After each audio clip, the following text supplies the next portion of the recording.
The classical school of criminology has been used as a tool to assist in the understanding and explanation of crime since its conception in the late 18th century, during what is now referred to as the Age of Enlightenment. The classical school of criminology includes pre-classical, classical, and neoclassical criminological theories.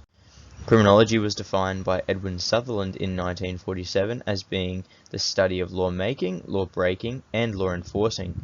Within these parameters, a criminological theory is any thesis that looks to explain the intricacies of either law-making, law-breaking, or law enforcing. The validity of these theories are strengthened or weakened by evidence and studies that look to test these theories for their feasibility and reliability when applied to a criminological field. Classical criminology is often referred to as being founded by Cesare Beccaria and Jeremy Bentham of Italy and England respectively. Both Cesare Beccaria and Jeremy Bentham are more interested in reform regarding the penal system and legal system, which at the time was very biased, barbaric, and irrational. Classical criminology was found on the basis of two major beliefs that are interconnected. These beliefs are, as stated by Cesare Beccaria, it is better to prevent crimes than to punish them, and that people are rational beings that weigh risk versus reward for committing a crime. These two beliefs later laid the foundation for two major classical criminological theories, deterrence theory and rational choice theory. Rational choice theory was derived from economics and suggested that individuals are rational beings that weigh both risk and reward when deciding whether to commit a crime. The basis of this theory is that if the risk is higher than the perceived reward, an offender is less likely to offend. Rational choice theory still does have its shortcomings, however, as it fails to account for crimes of passion and assumes that people are always rational. In a 2003 analysis and critique of rational choice theory by Kasia Hearn and Maya Stalala, identified the issue of what they refer to as thin rationality. They went on to state that the relevant feature of thin rationality is that preferences are always assumed to be consistent. One problem this has in regards to rational choice theory is the assumption of consistency. This would have violent offenders, passionate offenders, and opportunistic offenders all being viewed the same way in terms of rationality and victimology. However, this is not to discredit rational choice theory, as it has stood the test of time and is still relevant within today's society and can be applied within certain crime problems today. One such crime is illicit drug offences. Illicit drug offences occur all around the world and encompass all acts of drug offences. This includes drug trafficking, dealing, importation of drugs, possession of drugs, etc.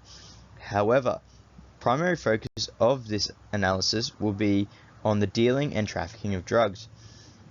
A drug is defined by the Australian Bureau of Statistics in the Australian and New Zealand Standard Offence Classification as being the term used to describe narcotics, opiates, hallucinogens, and any other substance prohibited under legal control. According to a study done by the Australian Bureau of Statistics, out of 374,645 offenders that police proceeded against, 20% consisted of illicit drug charges. That is 74,443 offenders. As highlighted in the current slide, drug-related offences take up 1/5 of all offences in Australia in 2019-20, with a higher prevalence in South Australia, Queensland and Western Australia, being 35%, 27% and 22% respectively of all offending charges. Rational choice theory does have a part to play in determining why these individuals choose to engage with illicit drugs. Rational choice theory states that human beings are rational beings that weigh out risk versus reward and make a calculated decision when they engage in offending. This suggests that individuals engaging in crime are doing so because the perceived risk is far lower than the perceived rewards.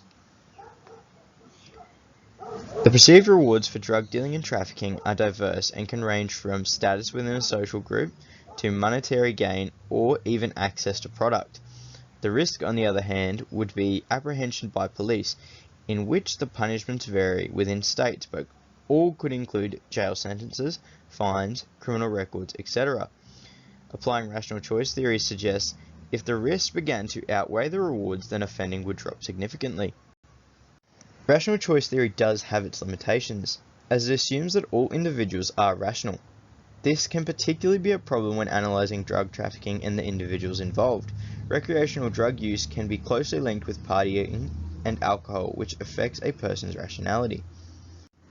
Drug dealing and trafficking have a high rate of adolescent participation and high rates of recidivism throughout the rest of the life of early offenders.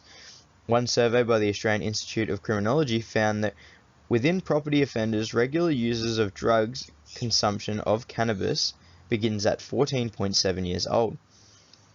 Within the same report, the Australian Institute of Criminology's Doug Johnson cites a quote from Zhang and Wyazok and Welt that states, "Those initiating at an early age are more likely to continue alcohol and drug use, to be associated with delinquent peers, and to participate in deviant activities." The ability for drugs to interfere with someone's rational thinking is only one reason that rational choice theory has its limitations within analysis on drug trafficking, as choices that seem irrational for most of the public will seem far more rational for somebody under the influence. The culture that surrounds drugs can also be a social culture, in which peer pressure plays a huge part in influencing. This also clashes with an individual's rational thinking, as it makes the consequences seem more unlikely or less severe. In summary, rational choice theory does play a role in the participation in offending on a broad scale, but it often neglects many individual causes for crime. Its neglect for crime of passions and crimes under the influence make it particularly hard to apply to the specific crime of illicit drug distribution. However, using rational choice theory in conjunction with deterrence theory, you could add countermeasures that increase the risk of detection and therefore reducing offending within offenders that are deemed to be deterrable offenders and potentially conformist offenders. Incorrigible offenders would not be affected by increasing deterrent measures like adding street lights, increasing police presence, as to make it a far more risky task to partake in.